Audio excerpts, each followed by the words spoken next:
자, 4-2단원 상태 변화와 열 에너지 자습서 문제인데요. 교재 228페이지에 05번 보겠습니다. 자, 그림은 물에 드라이 아이스를 넣었을 때 모습을 나타낸 것이다. 기억과 니은이 기억 물방울이고 니은은 기포죠. 이것이 생성되는 과정에서 일어나는 상태 변화를 옳게 짝진 것은, 자, 이 문제는 자습서에서 여러분 214페이지 여기입니다. 214페이지에 이 부분 나와 있는데, 자, 그림은 물이 담겨 있는 비커에 드라이아이스를 넣었어요. 이 실험에 대해서 세 학생이 대화에서 옳게 말하고 있는 학생을 있는 데로 보시죠. 여기서 한번 했던 건데, 드라이아이스는 고체에서 바로 기체로, 액체를 안 거치고요, 기체로 점프할 수 있는 애죠. 여기 액체를 거치지 않고 여기를 거치지 않고요, 바로 그냥 기체로 갑니다. 이걸 승화라고 하고, 고기 승화라고 해요. 고기 승화. 이렇게 올라가려면 에너지가 필요하죠. 플러스가 되죠. 열 에너지가 필요해요. 열을 누군가 더 해줘야 된단 말이에요. 열을 더 해줘야 되는 거예요. 열을 더 해주지 못한다면요, 열을 뺏어야죠. 예, 열이 플러스가 돼야 돼요, 여기는. 그러면 열을 누군가에서 뺏어와야죠. 이 열은 어디서 온 거예요? 바로 이 속에 있는 액체인 물에서 온도를 뺏어버린 거죠, 이렇게, 열을. 그럼 이 물은 시원해지겠죠. 그 뺏긴 물의 열은 이 드라이 아이스를 기체로 만드는데 사용되는 것이죠. 그래서 이렇게 기체가 되면, 기포가 이제 기체가 되는 건데요, 이 기포 속에는 바로 CO2가 들어있는 거죠. 이산화탄소가 들어있는 거란 말이에요. 이 드라이아이스라는 것 자체가 공장 같은 데서 이렇게 포집한 이산화탄소 CO2를 급격히 압력을 가하고 냉각시켜서 이 기체인 이산화탄소를 고체로 만들어 놓는 것이거든요. 이게 드라이아이스란 말이에요. 녹으면서 물이 되지 않고 그냥 건조하게 마치 드라이한 상태로 되는 얼음이라는 의미의 드라이 아이스라고 설명을 했었었죠. 자, 아무튼 그렇게 해서 기포가 발생하면서 CO2가, 그러니까 고체 덩어리가 바로 기체인 CO2를 변해버리는 것이죠. 열은 물에서 뺐고요, 물은 차가워집니다. 됐죠? 그래서 물의 온도는 드라이아이스를 넣기 전보다 더 낮아질 수밖에 없겠죠. 비커 표면에 생긴 물방울은 여기 수증기가, 기체인 수증기가, 기체예요, 수증기가. 여기 컵 표면에 닿으면서 이 물이 차갑다면서. 그러니까 이 수증기가 또 열을 뺏기면 여기 액체가 되는 거잖아요, 액체. 한 단계 이렇게 내려오는 거잖아요. 열을 뺏기면. 열을 마이너스 당하면 여기 물방울 맺히는 우리 많이 하잖아요. 이걸 액체화된다. 기체가 액체화된다 해서 액화. 그쵸? 이건 승화된 것이고요. 고기 승화야죠. 여기 다 맞게 말했네, ABC가. 세 사람 다. 자, 그럼 이걸 바탕으로 해가지고 우리가 다시 문제로 가보면, 자, 그래서 기억에서 일어나는 현상은 바로 기체인 수증기가 여기 열을 뺏기면서 여기 표면에 닿으면서 차가워진 물에 열을 뺏기면서 이 표면이 액체인 물방울로 변하는 것을 액화를 해서 액화라고 합니다. 기포는요, 고체가 이 물로부터 열을 뺏어가지고 열 플러스 돼서 점프해서 그냥 바로 기체로 날아가 버리는 형태. 승화죠. 고기 승화라고 하죠. 5번 정답은 4번이 되겠습니다. 4번. 자, 이어서 11번. 다음은 항아리 냉장고에 대한 학생들 대화입니다. 옳게 설명한 학생들만을 있는 대로 고른 것은, 자, 우리 교재의 208페이지에 가면 항아리 냉장고가 나와 있죠. 두 항아리 사이에 있습니다. 두 항아리 사이에 채워진 모래에다가, 여기다 모래를 넣고 물을 부으면 그 물이 기화하면서, 증발하면서 액체가 기체가 된 걸 기화라고 하죠. 기화하면서 열 에너지가 필요하죠. 그때는 액체 상태에서 기체면 위로 올라가는 거잖아요. 고액기니까. 고체, 액체에서 기체가 되면 열이 필요하죠. 플러스가 돼야 되죠. 필요하죠. 이 열을 어디서 가져와요? 이 열을 바로 요 사이에 채워진 모래에서 열을 뺐음으로써 이 물이 기화하면서 모래가 차가워지죠. 그래서 이것이 일종의 얼음 역할을 하게 되는 것이에요. 이것이 바로 항아리 냉장고의 원리죠.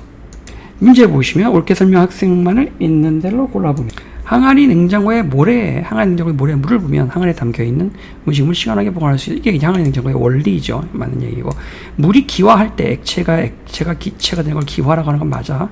열 에너지를 흡수하죠. 윗단계로 올라가니까 기 위로 올라갈 때는 열을 필요로 합니다. 액체가 기체가 될 때 열이 필요하죠. 모래에서 열을 뺐어. 모래를 차갑게 만들어요. 그래서 이건 틀렸다. 사막에서 가죽 물통을 사용해 물을 시원하게 보관하는 것도 같은 원리야. 기본적으로 그 가죽 물통이라 해도 보통 이제 짐승의 가죽이 같은 사이에는 땀구멍이나 숨구멍도 있잖아요. 그 사이에 미세하게 물이 조금만 약간 축축하게 조금씩 나온단 말이에요. 그 물들이 기화하면서 액체가 기체가 되면서 나왔던 물들이 기화하면서 그래서 물통 자체에 있는 가죽 표면 열을 뺏어가니까 가죽 표면이 시원하다 이거죠. 그래서 물이 시원하게 보관되는 원리다. 맞는 얘기죠. 또 A하고 C 학생이 맞는 얘기를 했습니다. 자, 이제 그 다음 페이지 230페이지 12번입니다. 지퍼백에 드라이아이스를 넣고 시간이 지나니 지퍼백이 부풀어 오르며 드라이아이스가 보이지 않았다. 지퍼백 속에 일어난 상태 변화의 종류를 써라. 이런 상황을 승화라고 하는데, 승화라고 쓰면 정확히 쓰려면 승화라고 쓰면 안 되고, 이 고체인 드라이 아이스가 기체로 변하는 승화잖아요. 이게 고기 승화라고 쓰면 더 정확했습니다. 이렇게 쓰면 고기 승화 또는 고체에서 기체로의 승화, 고체에서 화살표하고 이렇게 고체에서 기체로 가는, 이렇게 쓰면 더 정확하게 되겠습니다. 고체에서 화살표하고 고체에서 기체로 가는 그런 승화, 고기 승화라고 쓰는 게 좀 더 정확한 답이 되겠어요. 열 에너지를 흡수하는 상태 변화의 종류를 3가지 쓰세요. 자, 열 에너지를 흡수한다는 것은 주변에서 단계가 위로 올라간다는 걸 의미하죠. 이렇게 올라가려면 엘리베이터에 전기가 필요하죠. 그러니까 위로 윙하고 올라가려면. 그래서 제일 먼저 있는 상태가 고체 상태잖아요. 그 중간에 있는 상태가 액체 상태였었고, 그리고 이제 마지막으로 맨 위가 기체 상태잖아요. 이 위로 올라가려면 우리는 에너지를 흡수해야 한단 말이에요. 자, 그래서 3가지니까 이거 첫 번째, 고체에서 액체가 되면 얼음이 녹아서 물이 된다. 이걸 뭐라 그래요? 우리가 융해라, melting, 융해입니다. 에너지가 필요하죠. 여러분의 체온이라도 얼음에 닿으면 여러분의 체온으로 열을 빼앗아서 얼음이 녹아서 물이 될 수 있죠. 첫 번째 요 과정이죠, 과정. 요 과정. 그 다음에 액체가 기체가 되는 과정이죠. 그래서 물이 끓어서 수증기가 되는 겁니다. 그런 것을 우리가 기체가 된다, 기화된다고 하죠. 기화된다고 하고요. 고체에서 그냥 점프해서 한 번에 올라가는 경우가 있죠. 이거를 우리가 고기승화라고 하죠. 고기승화. 한 번에 올라가는 경우가 있어요. 그래서 이것을 우리가 고체에서 기체로 가는 걸 고기승화죠. 이렇게 3가지를 쓰시면 되겠습니다. 오늘 16번입니다. 각 문제 제시된 단어를 모두 이용하여 답을 서술하세요. 라고 되어 있죠. 물이 끓을 때 온도가 일정한 까닭을 서술하시오. 라고 되어 있어요.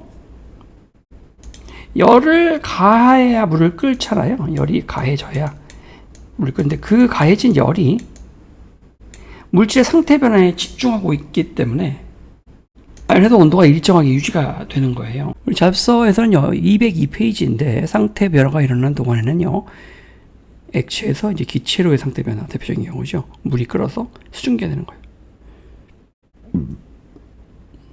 얼음이 녹아서 물이 되는 거예요. 여러분이 먹는 주스가 얼음이 떠 있는 상태 있잖아요. 그 상태 변화가 일어나는 동안에는 2가지 상태가 공존한다고 했었습니다. 고체와 액체가, 여기서는 액체와 기체가 함께 공존하죠. 그래서 여기서 가해지는 열들은 이 상태 변화, 물질의 상태 변화에 사용되기 때문에 이 기간 동안은 이렇게. 그래서 분자와 분자 사이에 이 조직을 결합시킨 조직을 깨서 더 넓게 만든다든가 이렇게 상태 변화에만 온전히 사용되지 온도 변화에는 사용되지 않습니다. 사용할 키워드를 좀 체크해 볼까요? 어떤 키워드를 사용을 했었어요? 이제 보면 상태 변화와 열 에너지 요거가 꼭 들어가라 했어요. 그러면 물이 끓어서 이 수증기로 상태가 변할 때, 즉 기화 현상이죠.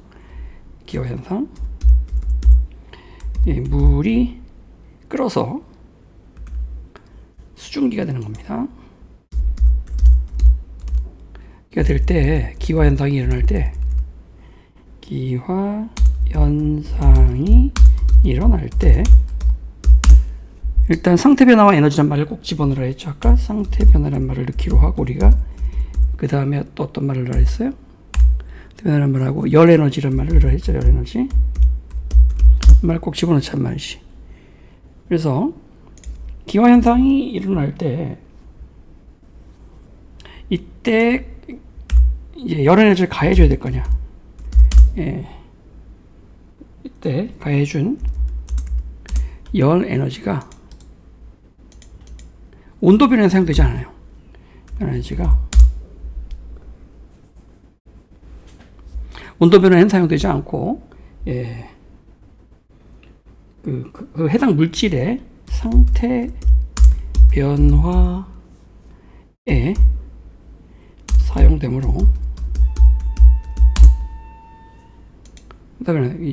가해준 열 에너지가 온전히 상태 변화에만 사용되므로, 다 썼죠. 그러면 요 표현 열 에너지라는 표현을 넣었고, 그 다음에 상태 변화라는 표현을 넣습니다.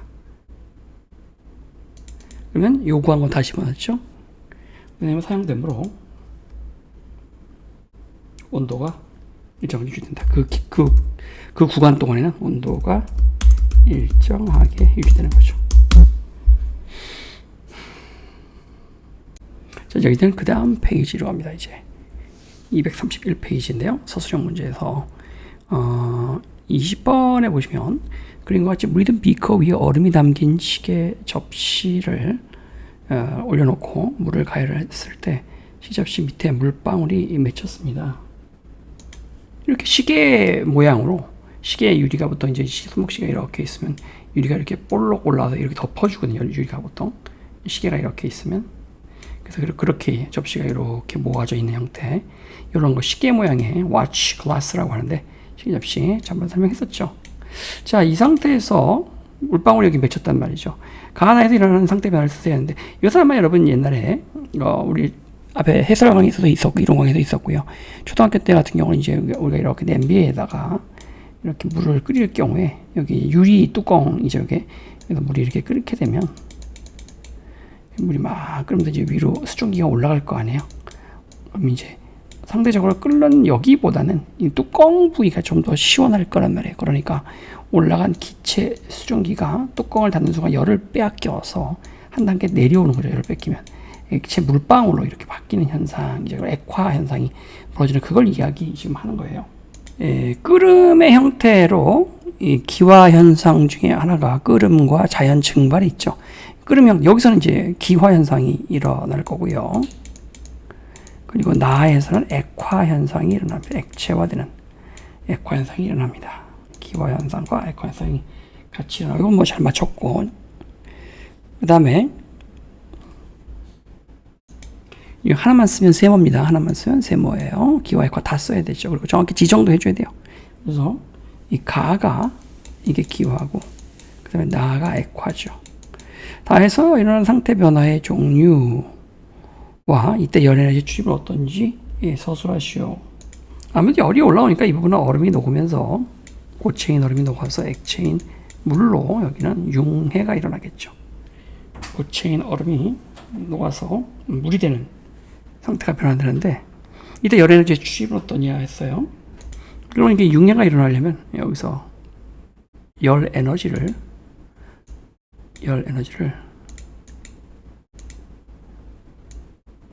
여기서 발생한 열 에너지를 좀 뺏어야죠.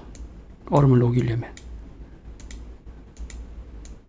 그렇죠? 열 에너지 추입 단계는 얼음이 고체가 액체로 되려면 단계가 또 위로 이렇게 올라가는 거잖아요. 고체에서 1층이라면 2층으로 올라가고 3층으로 가려면 고액기니까 기체잖아요.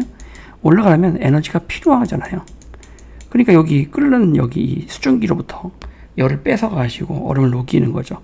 그럼 뺏긴 열을 때문에 수증기는 기체에서 한 단계 내려 3층에서 2층으로 내려와서 액화 물방울이 생기는 거예요. 그래서 에너지 출입을 넣어서 서술을 해보면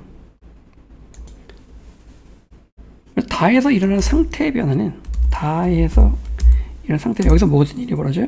다에서는 고체인 얼음이 한 단계 위로 올라가면서 융해가 일어나죠. 열이 필요하단 말이에요. 열을 어디서 뺏었어요? 밑에 있는 수증기들로부터 뺏은 거란 말이에요. 수증기는 한 단계 내려가서 기체에서 액체가 되겠죠. 여기부터 이럴 때 에너지의 출입은 융해가 발생하고요. 융해가 벌어지려면 주위에서 열 에너지를 뺏어와야죠. 열 에너지를 뺏어온단 말이죠. 흡수한다. 이렇게 써주겠네. 자, 이번엔요, 여러분, 21번에서 손바닥에 손소독제를 뿌리며 손소독제가 날아가면서 손바닥이 시원하죠. 손소독제가 이제 굉장히 증발이 잘 되는 그런 액체인데, 알코올을 주로 쓰죠. 이게 기체가 되면 금방 날아가 버린단 말이에요. 그러면 이게 2층 살다가 3층으로 한 등 더 올라가는 거 아니에요. 그럼 열을 엘리베이터 타고 올라가면 전기가 필요하죠. 열을 누군가 가해줘야 된다. 그 열이 어디서 나온다? 우리 손에서 나온 열을 받아가지고 증발하면서 날아가면 손이 열을 뺏기니까 시원해지는 거죠. 손이 시원해지는 까닭을 열 에너지, 열을 뺏기기 때문에 이런 현상이 벌어지는 거예요. 그래서 상태 변화도 넣고 열 에너지 출입도 넣으세요. 상태 변화는 바로 기화 현상이죠. 액체가 기체는 기화 현상이 되는 거고, 그 이유는 뭐야? 손에서 열 에너지 뺏기기 때문에 그런 거예요. 그래서 벌어지는 것은 일단 기화 현상이 발생을 하고요. 누가 기화하는 거예요? 지금 손소독제가 기화한 거예요. 손소독제가 기화된 거예요.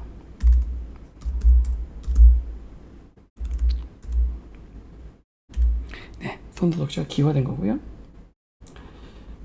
그리고 기화했고요. 동시에 그렇게 되기 위해서 기화를 했고요. 그렇게 하려면 손에 있는 열을 손 바닥에서 열 에너지를 흡수한 겁니다. 손바닥에 있는 열 에너지를 뺏는 거예요. 누가? 손소독제가. 손바닥에서 열 에너지를 흡수해서 기화되는 거죠. 그렇게 되니까 손이 시원해질 수밖에, 열을 뺏기니까 시원해질 수밖에 없는 겁니다. 자, 그 다음 22번. 그림은 에어컨의 구조를 나타내는 것입니다. 에어컨 실내기죠. 이건 실내기고, 이건 실외기란 말이에요. 실외기에서 더운 바람이 나오는 건 이 안에서 끌고 나온 거죠. 더운 바람을 끌고 나와서 여기서 이제 뱉어낸 거예요. 그래서 냉매의 상태 변화에 따른 열 에너지 출입과, 그러니까 냉매의 상태 변화가 먼저 하나 들어가야 되고, 두 번째 열 에너지 출입이 들어야 된단 말이에요. 원래 이제 서술하세요. 실외기, 더운 바람이 밖으로 나오는 것은, 냉매 가스는 원래 냉매 이제 기체잖아요, 기체. 네, 잡서에 209페이지로 한번 와봤습니다, 여기. 자, 그래서 수소불화탄소라고 하는 냉매가스를 주로 에어컨용 냉매제로 많이 사용하는데, 이제 여기 이제 지구온난화 활동을 많이 일으키는 또 문제점도 있어서 좀 더 다른 걸로 지금 그래서 교체 중이죠. 어쨌든 수소불화 탄소라고 하는 냉매가스가 이렇게 공급이 돼서 액체 상태로 공급이 돼요. 액체 상태로. 액체에서 여기서 실내에서 기체 상태로 기화합니다. 기화가 일어나요. 여기서. 그럼 액체가 기체가 된다는 얘기는 2층에서 3층으로 간다는 거죠. 에너지가 필요하죠. 열 에너지를 뺏는 거예요. 방에서. 그럼 방은 추워지죠. 그렇게 뺏어서 가는 기체 냉매가스 가서 여기서는 다시 기체가 액체로 한 단계 내려오는 겁니다. 한 단계 내려. 3층에서 2층 내려와요. 열을 방출해야 되죠. 열을 내뱉어야 아래로 내려오죠. 이렇게. 실외기에서는 다시 그 역할을 해주는 겁니다. 그래서 액체였던 그 수소불화탄소가 갑작스럽게 여기서 기화가 되려면 압력을 가해줘요. 압력을 세게 넣기도 하고 약하게 넣기도, 이게 기술이죠. 그걸 컴프레셔라고 하는데, 컴프레서. 그래서 압력이 세게 가해지면 아무래도 그 분자와 분자 사이의 거리가 좁아지니까 액체 상태가 되기가 쉽고요. 압력을 약하게 해주면 약하게 약하게 해주면, 그러면 여기가 그렇죠. 여기가 약하게 해주면 액체인 냉매가스, 수소, 불화탄소가 기화되기 쉬워요. 압력이 약하면 상대적으로 얘들이 자유롭게 분자들이 막 돌아다닐 수 있으니까. 여기는 압력이 엄청 셉니다. 집어 꽉 누르는 거예요. 그래서 기체였던 냉매가스를 열을 갖고 왔죠. 갖고 온 열을 여기서 이렇게 방출하면서 다시 액체로 만들어 주려면, 단계를 내려오려면 힘을 꽉 꺼내서 분자 간의 거리를 좁혀주는 거예요. 여긴 반대죠. 압력을 확 느슨하게 줘서 얘가 액체였던 냉매가스가 기체가 되기 쉽게 만들어주는 거예요. 여기선 그래서 아무튼 기화가 일어나고, 여기선 액화가 일어나는 거죠.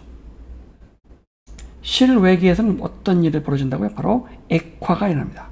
압력을 여기는 아주 세게 눌러서 기체가 자유롭게 돌아다니는 공간을 꽉 좁혀줘서 액체가 될 수 있게, 액화가 될 수 있게 해주고, 그렇게 되면 열을 3층에서 2층으로 내려오는 거니까 3층에서 2층으로 내려오는 거잖아. 1층이 터치면 이거 열을 방출하게 되는 거죠. 더운 바람을 방출하는 거죠. 그래서 상태 변화, 액화죠. 액화. 에너지 열을 방출한다. 이 두 가지가 꼭 들어가야 돼요. 그래서 실외기에서는 더워진 그 기체 냉매가스 있죠. 기체 냉매가스가 이게 이제 수소 불화탄소라고 하는 건데, 이게 아무튼 이 기체 냉매가스가 열을 이제 잔뜩 갖고 왔잖아요. 실외기에서 기체 냉매가 다시 액체로 뭐 하는 거예요? 이게 액화하는 상태 변화. 액화할 때, 그럼 3층에서 2층 내려올 때 열을 방출해야죠. 그때 열 에너지가 방출. 문제가 뭐래요? 방출. 열 에너지 줘서 냉매가스가 더운 바람이 나오는 이유, 방출되기 때문, 그러면 이유라고 해서 하기 때문. 그렇죠? 실외기에서 액화 현상이 벌어질 때, 냉매가스가 액화될 때, 즉 기체가 다시 액체가 될 때 열 에너지가 방출되기 때문이죠.